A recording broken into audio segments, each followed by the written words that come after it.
25મા નંબરના એક્ઝામ્પલમાં મિત્રો જોઈએ તો આવા પ્રકારના એક્ઝામ્પલ જ્યારથી બેઝિક ગણિત શરૂ થયું છે મિત્રો ત્યારથી આ પ્રકારના એક્ઝામ્પલ પૂછાય છે।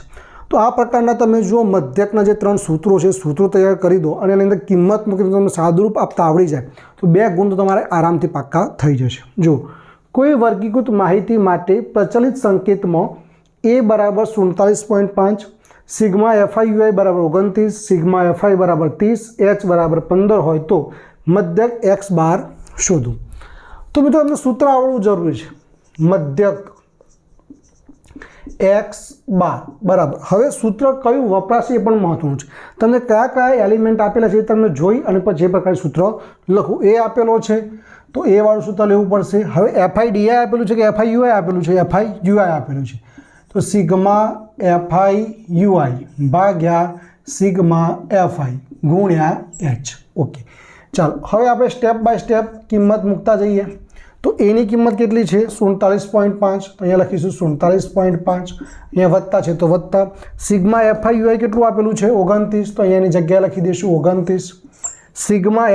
સિગ્મા fi કેટલું છે 30 તો અહીંયા લખીશું 30 ગુણ્યા h કેટલો છે h છે 15। તો દરેકે દરેકની કિંમત જે હતી એની જગ્યાએ આપણે મૂકી દીધી છે।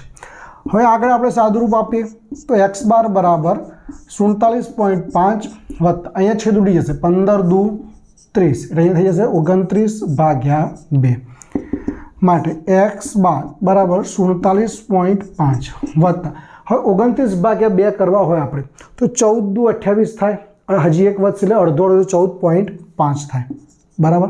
એમ ના આવડે તો ડાયરેક્ટ ભાગાકાર કરો આવી રીતે 29 ભાગ્યા 2 તો 2 એકા 2 0 ઉપરથી ઉતારે 9 2 4 8 9માંથી 8 જાય તો 1 અહીંયા પોઈન્ટ અહીંયા એક 0 મૂકો નીચે 0 ઉતારો 2 પંચા ને 10।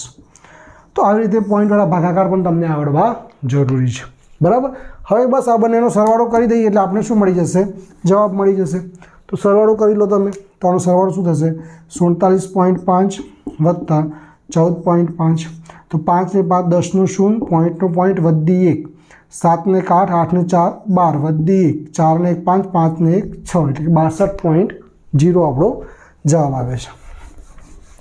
તો અહીં આપણે લખી દઈશું જવાબ એટલે માટે x બાર બરાબર 62.0 અને 0.0 પાછળ તમે ના લખો તો પણ ચાલે બરાબર છે। તો આ જવાબ થઈ જશે 62। તો આવી રીતે તમે એક્ઝામ્પલ કરો તો આરામથી તમને 2 ગુણ મળી જશે બરાબર છે। જો મિત્રો વિડીયો ગમતો હોય તો લાઇક પણ કરતા રહેજો અને બીજા મિત્રોને શેર પણ કરજો। તો ચાલો આનો પણ સ્ક્રીનશોટ લઈ લો પછી આપણે 26મા નંબરનું એક્ઝામ્પલ જોઈશું।